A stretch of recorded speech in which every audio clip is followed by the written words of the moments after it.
लखनऊ में आयोजित कार्यक्रम में सीएम योगी आदित्यनाथ ने कृषि विभाग और मंडी परिषद में चयनित युवाओं को नियुक्ति पत्र वितरित किए हैं। कृषि विभाग में 3,446 ग्रुप सी और मंडी परिषद में 126 मंडी सचिवों का चयन हुआ है।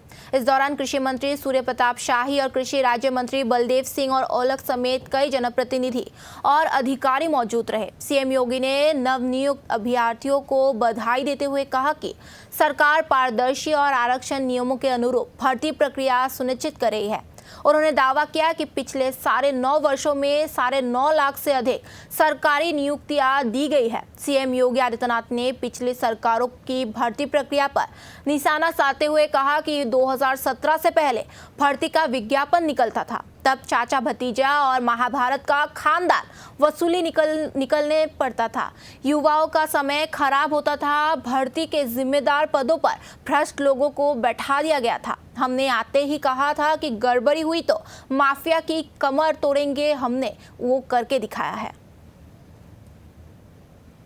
जब हम योग्यतम अभ्यर्थियों का चयन बिना भेदभाव के करते हैं तो उसका लाभ पूरे प्रदेश को मिलता है।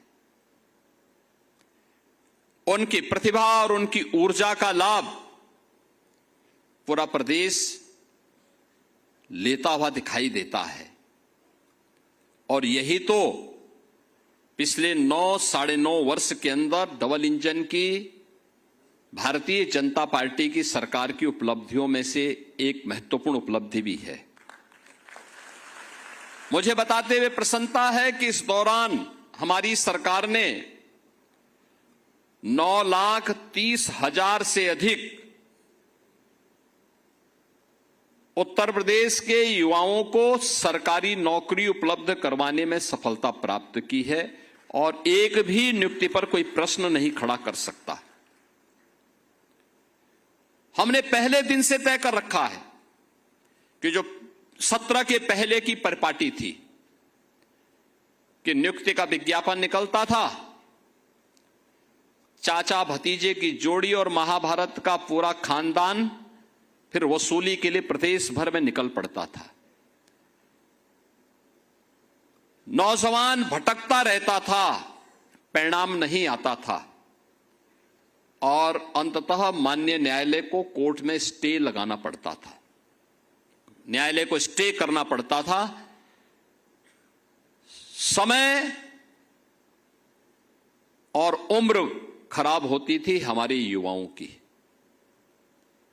लोग ये मानते थे कि ये युवा किसी लायक नहीं, क्योंकि ये नौकरी नहीं प्राप्त कर रहा है। गलती युवा की नहीं होती थी, गलती उन आयोगों और बोर्डों में बैठे हुए और उस समय की सरकारों में बैठे हुए सरकारी तंत्र में भ्रष्ट उन राजनेताओं की और उन लोगों की होती थी जो बेईमान और भ्रष्ट किस्म के लोग वहां बिठा दिए गए थे।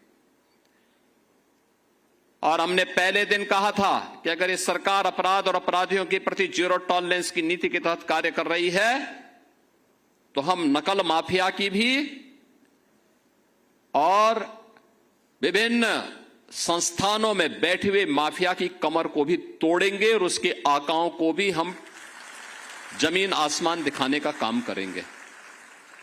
आपने देखा होगा इस दौरान हम लोगों ने बड़े पैमाने पर कार्रवाई की, माफिया की संपत्ति को जब्त करवाया, उससे वसूली करवाया और नियुक्ति प्रक्रिया को और पारदर्शी तरीके से संपन्न करते हुए 9,30,000 से अधिक नौजवानों को हमने सफलतापूर्वक पारदर्शी तरीके से बिना भेदभाव के प्रदेश के अंदर सरकारी व्यवस्था में नौकरी देने में सफलता प्राप्त